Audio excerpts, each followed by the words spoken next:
Okay, Alexander, we have got to talk about Turkey. And there is just so much going on. There's the NATO ambassadors. There's obviously the economic situation, which still hasn't cleared up. And the lira is still not in a very good shape. We have the F-16s vis-a-vis the S-400s, which is a whole nother topic that we should touch upon. And we have this situation with Mr. Kavala, and you'll explain what's going on there. And that has to do with the NATO ambassadors and some statements from Erdogan.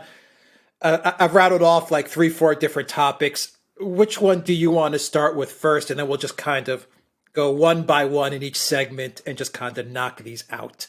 So which one do you want to start off with first? We have to start with the economy, because the economic situation is really what I suspect lies at the bottom of everything. All of these other stories link up with the situation in the economy. Now, what Erdogan has just done is he's again changed the leadership of the central bank.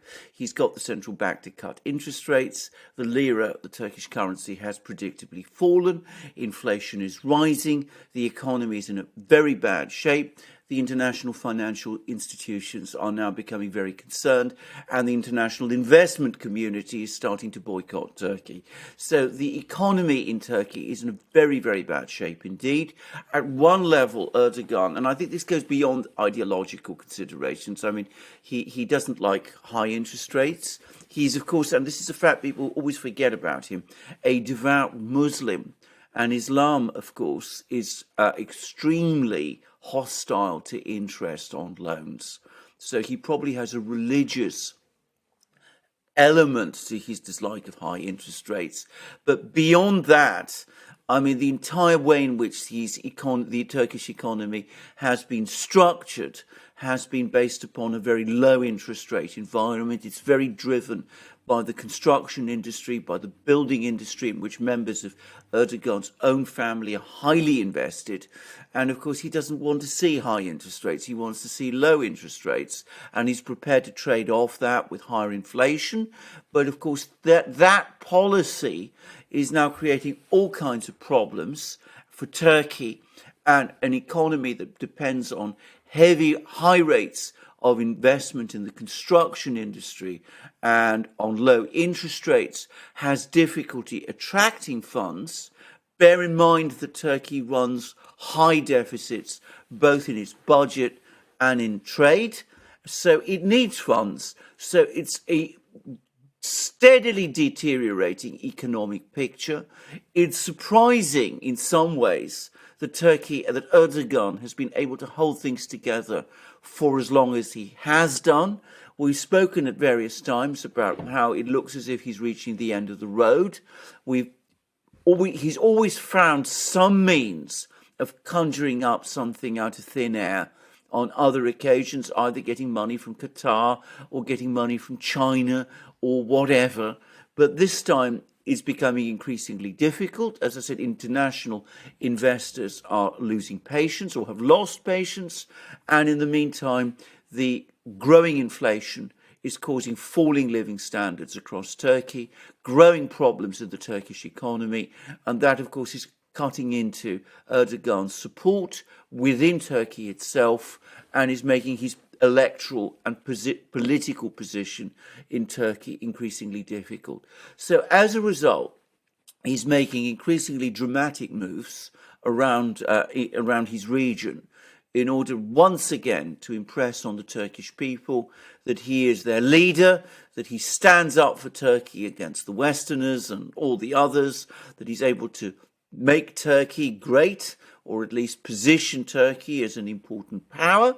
And we've seen that he's done a whole series of extraordinary things. He's just done a tour of Africa in which he's railed against the 5 permanent members of the Security Council. He says there should be Security Council reform, and he wants Turkey to be made a permanent member of the Security Council, presumably. He's involved himself increasingly in the confrontation in Afghanistan. He seems to be working now. He's trying to become best of friends with the Taliban.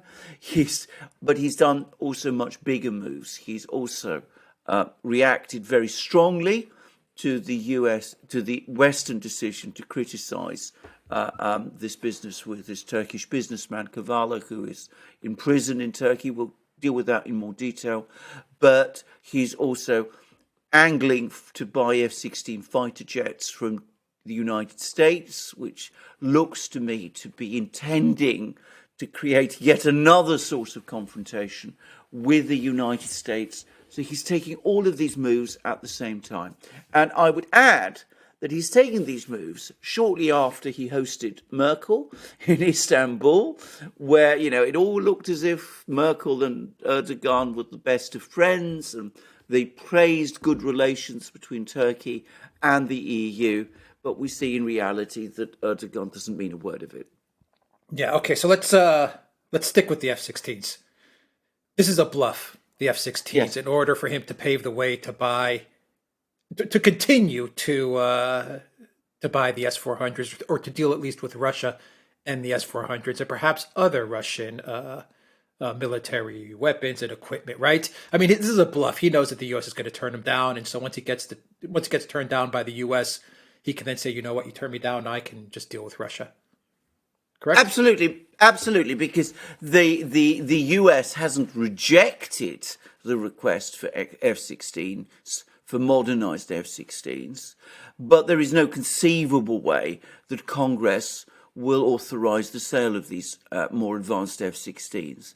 And beyond that, why would Turkey even want more advanced F-16s? I mean, the F-16, when it was fielded in the 1970s, was one of the world's best fighter jets, one of the world's most advanced fighter jets. It's still obviously the backbone of the Turkish Air Force, and more advanced versions of the F-16 that the Turks are, claiming they want to buy would undoubtedly be an enhancement of that Air Force.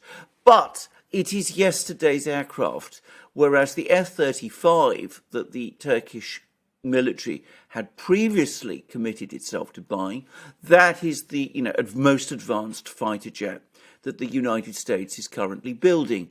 So they've been frozen out of that sale. They don't really want the F-16. They don't really expect that the United States is going to sell them the F-16. They know that the United States will refuse. They know that because Congress is bound to refuse.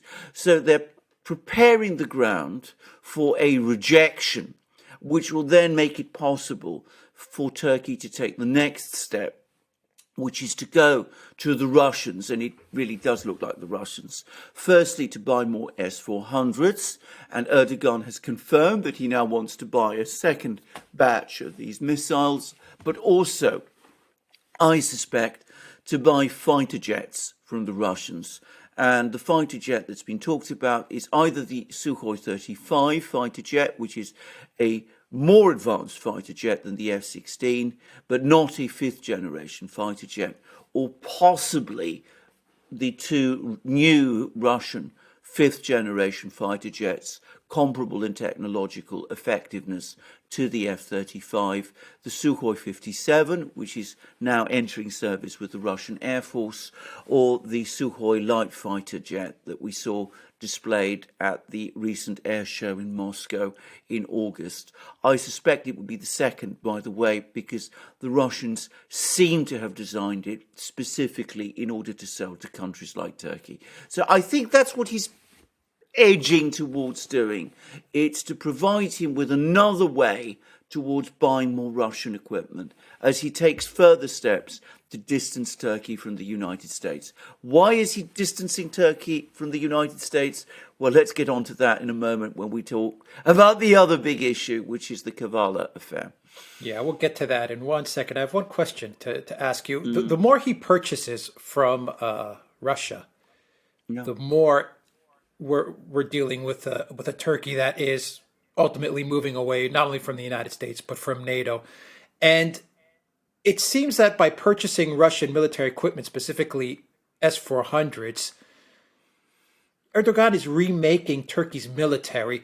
Would you say that he's remaking his military in anticipation of the trajectory that it's not going to be a Turkish military geared towards NATO, but a Turkish military geared towards a more independent geopolitical stance, and maybe even perhaps more of a Eurasia alignment? Yeah.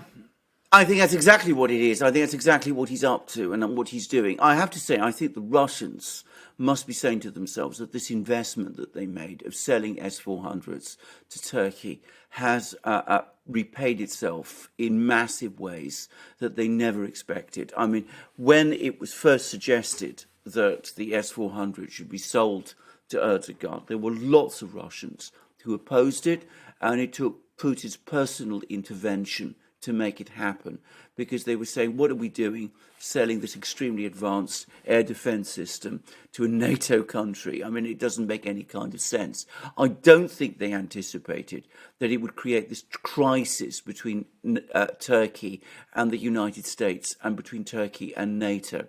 So that's very much the way it's turned out. And the fascinating thing is that instead of dialing back, Erdogan is doubling down. He wants to buy more of these air defense systems, these S-400 air defense systems from the Russians.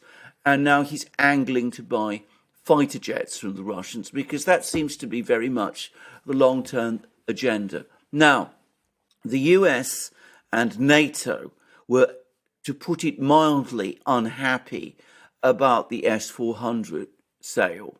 But if Turkey buys fifth generation fighter jets from Russia, jets like the Sukhoi light fighter, for example, that for NATO is a red line. I think that at that point, Turkey's continued membership in NATO is in jeopardy. I mean, in serious jeopardy.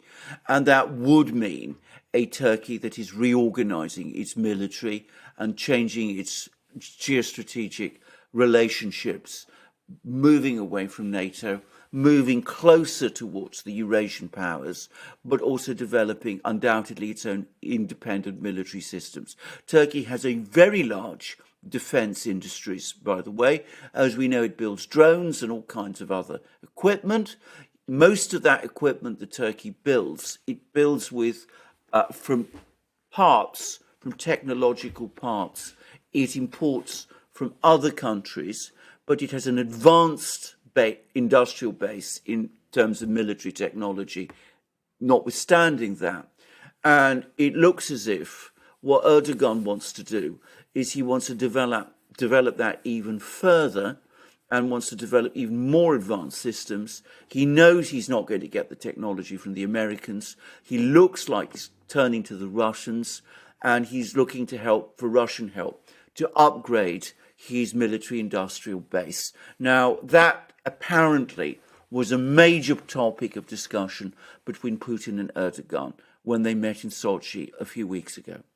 I wonder if that was a discussion between Putin and between Erdogan and Merkel as well. I'm sure it was a major point of discussion between those two leaders as well. On a quick side note, there is some Greek publications. It could be propaganda rumors, but they said that Erdogan actually tried to get into the software of the S-400 and try to understand how the software works, which they found impossible to do, and they actually screwed things up so that Russian engineers had to actually come to Turkey and to reboot everything in the S-400 systems. But basically the point is, according to some Greek publications, that the Turkish military and Erdogan were trying to figure out the technology behind the S-400s, the software technology, and they couldn't crack it. So they kind of messed it up, and Russians had to come back in there and fix things.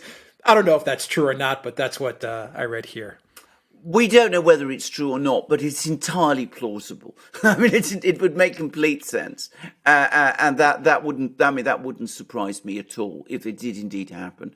I mean, the Russians and the Turks, they have very close relationships, but at the same time, they're the best of frenemies, if you like. I mean, because they are also, this is the other paradox of Erdogan's policies, because at the same time as he seems to be tilting now increasingly towards the Eurasian states, he also has these constant tensions with Russia over Syria, over Libya, over the Caucasus, wherever, and things are never quite entirely easy between these two powers either.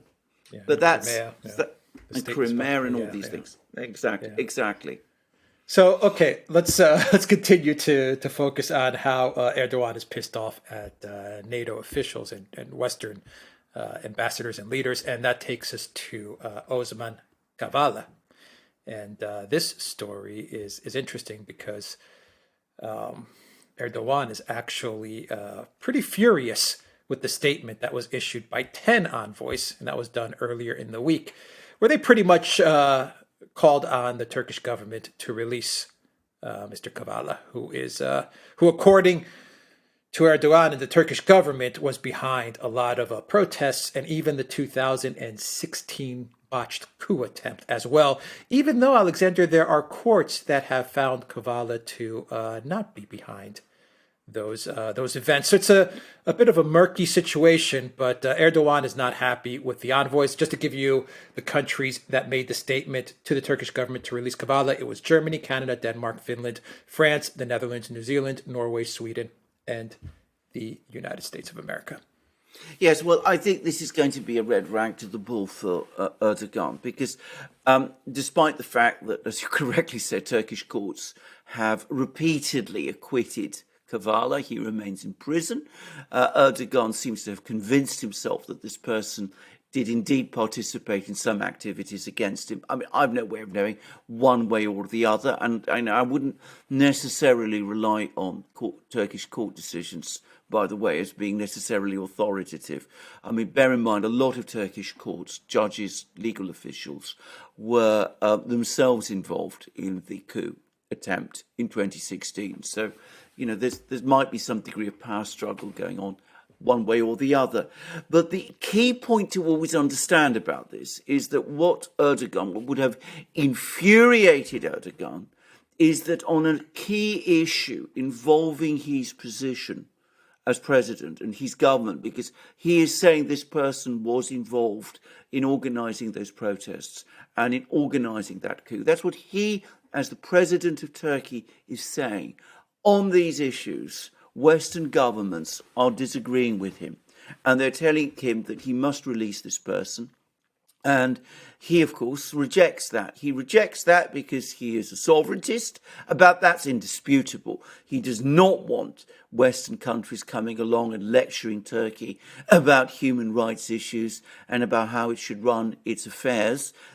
In that, he is, of course, very similar to many other leaders around the world. But beyond that, he will undoubtedly see that this support from the Western powers for this particular person as a sign that the Western powers don't really accept him as the legitimate president because they are backing the release of someone who Erdogan accuses of having tried to overthrow him. So from Erdogan's point of view, this is an extremely sensitive issue. And of course, he's reacted exceptionally strongly over it. Bear in mind, he's facing a very difficult situation in Turkey. We spoke at the beginning of this program about the deepening economic crisis in Turkey, the fact that he's losing support from key parts of his electoral constituency.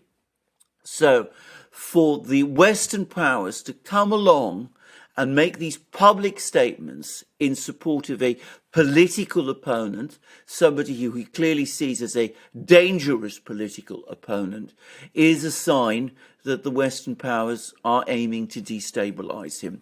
And given that only a few weeks ago, we saw that there was the neocon grouping assembling in Washington with John Bolton in charge, which is clearly focused on trying to achieve the colour revolution in Turkey, one can completely understand Erdogan's thinking. Yeah, I was going to say the same exact thing. It looks like to me that the Western powers are paving the way. They're putting the foundation in place to engineer some sort of regime change in Turkey. And it looks like Erdogan understands this, but there's like a race against time because I think that Erdogan understands that he, or at least maybe he feels that he doesn't belong in the West. He doesn't belong in NATO. Maybe he feels that things are moving towards the east anyway, towards Eurasia. That's, that they're on the rise. The West is on the decline. Yes. I'm sure he saw that, or I'm sure he sees that with the Biden administration as well. It kind of confirms to him that, I really shouldn't be, aligning with these guys because they're falling apart. So I think the future of Turkey lies over there in the east. So I think he understands that. But on the flip side, I believe he realizes that if I make the move too soon, especially the United States could obliterate me, especially from an economic level with regards to the lira. And so he's trying to figure out, how do I make this transition? How do I buy more time? How do I make this transition over without having the U.S. just sink me with regards to the economic situation right now in Turkey? It's kind of a race against time, a game of chicken in a way as well. But Erdogan, it looks like Erdogan understands this, but he's trying to figure out the timing to make the move over to the east and to ditch the West. I think that's exactly right. I think that he's come round to that view. That wasn't always his view, by the way. I think that at the beginning he did think of himself as somebody who would be, treated as a major partner by the United States and by the West. But as I say, he's fundamentally changed that view. But I think he also senses too that his position is becoming increasingly precarious. So he's now making these moves. He's not without skill. He's somebody who has, genuine tactical abilities, as he's shown many times. That's why he's survived in power for so long. But at the same time, he doesn't have very strong cards to play, because Turkey's economy is in a very bad shape and getting worse. And as I said, opposition to him in Turkey is growing. So he's got to find some means of making this break.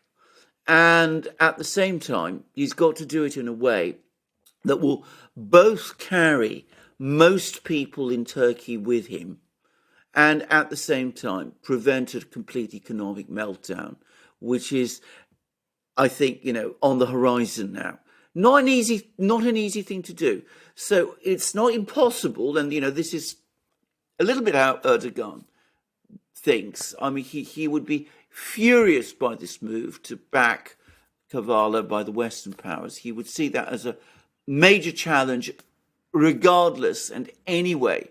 But of course, the other thing to say is if he starts declaring US, NATO ambassadors persona non grata, then going back to that F-16 sale, I mean, it's impossible to see how it could happen. And then there would be a refusal, presumably, to countenance the F-16 sale, at which point he goes ahead and presses on with buying his weapon systems from the Russians and is able to say to the Turkish people, well, look, we're in a crisis, but it's the crisis that the West has forced Turkey into. So there may be some elements of tactical calculation there, but as it's going to be very difficult, it's very difficult at the moment for him to balance out all of these issues and to find a clear way through. And we'll see how and whether he succeeds and what price the Eurasians will exact for rescuing him, if that's what they do decide to do. I'm not convinced, by the way, they will want to. I mean, the Russians find him a very difficult character to work with, but, they might decide that ultimately the prize of not so much winning Turkey, but of detaching Turkey from the West, from NATO, is so great that, extending Erdogan a helping hand will be something that is in their interests. So as I said, we'll see how this plays out. But as I said, the game is becoming very complicated, and I sense we are in a kind of endgame situation. It seems to me that we either end up in a situation where Erdogan remains in power, Turkey becomes detached from the West in some form and realigns to some extent, at least, with the Eurasians, or there is an economic crisis, Erdogan falls, and a new pro-American, pro-Turkish, pro-EU government is installed in Ankara. I think we are very much now edging towards that situation. Yeah. Well, we're going to keep a close eye on this because this is huge. Absolutely. Yeah. All right. Go to the Duran.locals.com. Go to the Duran shop, 10% off. Use the code Real News. You find the link down below. And go to Super U, Rumble, Odyssey, and BitChute. You'll find those links down below as well. Take care.